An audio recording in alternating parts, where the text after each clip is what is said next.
Well, as reported earlier in the week, we would bring you up-to-date information from the Kigali Hotel Delight, where Tadej Pogačar, the reigning world champion, is staying. Will he be world champion still in a few days after Sunday? The World Championship road race here in Kigali, the capital of Rwanda. We'll see. He said in the press conference that we just attended, he just rode the other day, the last time, perhaps in his rainbow jersey on Tuesday before he tucked it away, put on the green jersey of Team Slovenia, which he'll be competing in when the race kicks off. 265 or so kilometers, around 6,000 meters of climbing here in the capital city. You see it right behind me, off in the distance. You see the stadium as well, where the time trials began. Tadej Pogačar will be looking to defend that title that he won in Zurich last year when we were racing in Switzerland. He's one of the hot favorites, if not the hot favorite, but we're stacking him up against Remco Evenepoel. Now, Remco, it brings up a good point, because this is what Tadej says. This is his revenge ride. We can call it that. He said, yeah, you can call it that. He said perhaps his revenge will be from the time trial, and perhaps Remco's revenge passing Tadej in the time trial on last Sunday in the time trial World Championships. Well, that was Remco getting revenge from the Tour de France at the Paraguay, where Remco, who is a time trial specialist, was passed by Jonas Vingegaard in the closing kilometers there at Paraguay, the uphill time trial in the Pyrenees. Remco Evenepoel picking up his third straight World Championship jersey in the time trial discipline, adding that to his Paris road title and time trial title. The guy's all gold. He'll be racing out there probably with gold all around on his bike, on his helmet. Who knows? But Tadej Pogačar, the hot favorite, even after a disappointing time trial ride, he's the hot favorite heading into Kigali when the race starts on Sunday early mornings. And we're going to have the race live and on demand for you, viewers in Canada and the United States. This hotel, just to give you an idea, you can see off in the distance the valley, another uphill, and you got the arena over there where the time trial started. Right down here, in fact, I ran past Tadej's hotel just a few days ago, yesterday morning, on this dirt path that reminds me of the red dirt of Oklahoma, completely dusted, and it's just raw, real Africa out here. The first time the World Championships are raced in Africa. Tadej, in the press conference today, we asked him to comment on the course. I asked Tadej, Slovenian superstar, if this is the hardest World Championships that he's ever raced. He said he didn't know. He said it's definitely better than the course that we faced in Wollongong. I think that's how you pronounce it. The Australia World Championship course.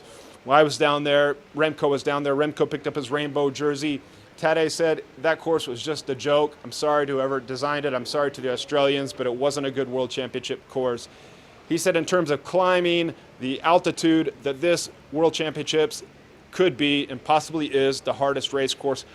What he wished is that Mount Kigali, the biggest climb in the World Championships, the riders are covering it once. He wishes that was closer to the finish of this 270-kilometer course that they have on Sunday. Instead, it's after the first 9 circuits, then we have Mount Kigali, then we have 6 closing circuits. But on each of those circuits, both the 9 and the 6, we have, try to say it with me, the Kimi Huru rock climb, cobbled, steep, brutal, that takes us up to the finish line. And before that, we have that hard kicker there in the golf course.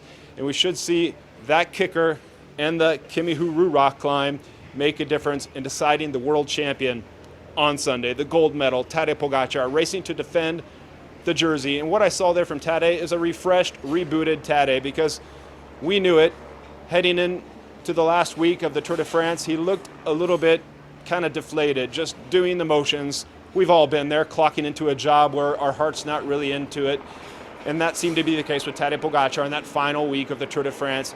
Decided not to race the Vuelta, rebooted, recharged at the Canadian races where he helped McNulty win Quebec, and then came here to the World Championships.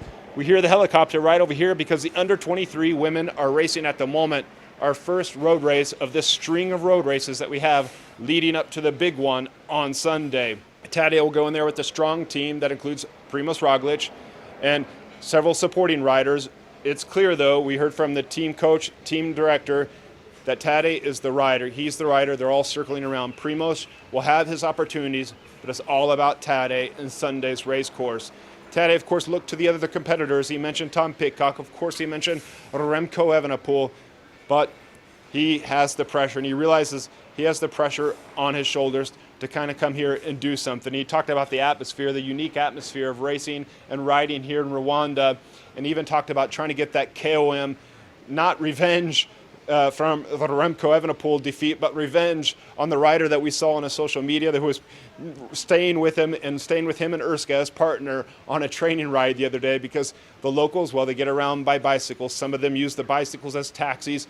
Most of us, including me, how I got here today, we get around on motorbike taxis, which are all around this great capital city. Unfortunately, they put out a lot of pollutants as well that lowers the air quality. Right now, I think it's about 90 in parts per million, 2.5. But some points it gets up to 120, 150 or so. So we're going to keep an eye on that. Welcome to Rwanda! Motorbike taxis are a great mode of transportation, and the government's switching them over to all electric in the coming year. I've been on a few different electric motorbikes as well here getting around, and Tadej commented on the atmosphere and the joy of being here, and the fans that are lining the course that were already seen in the time trial starting last Sunday, where it's the Remco Tadej duel. We're seeing it all throughout the week as we go into the road race course, finishing right outside the convention center, that big kind of dome-looking thing that I've done some of my reports in front of, and that's where we're going to see if Tadej is up to it. If the time trial was just a one-off, Tadej a little bit off and not quite acclimated to the 1,500 meters in altitude here in Kigali. Perhaps the time trial wasn't quite his thing, and perhaps Sunday we'll see Tadej get revenge, become a two-time world champion. One thing for sure, this 2025 World Championships is going to be one not to miss. All eyes on you, Tadej Pogačar.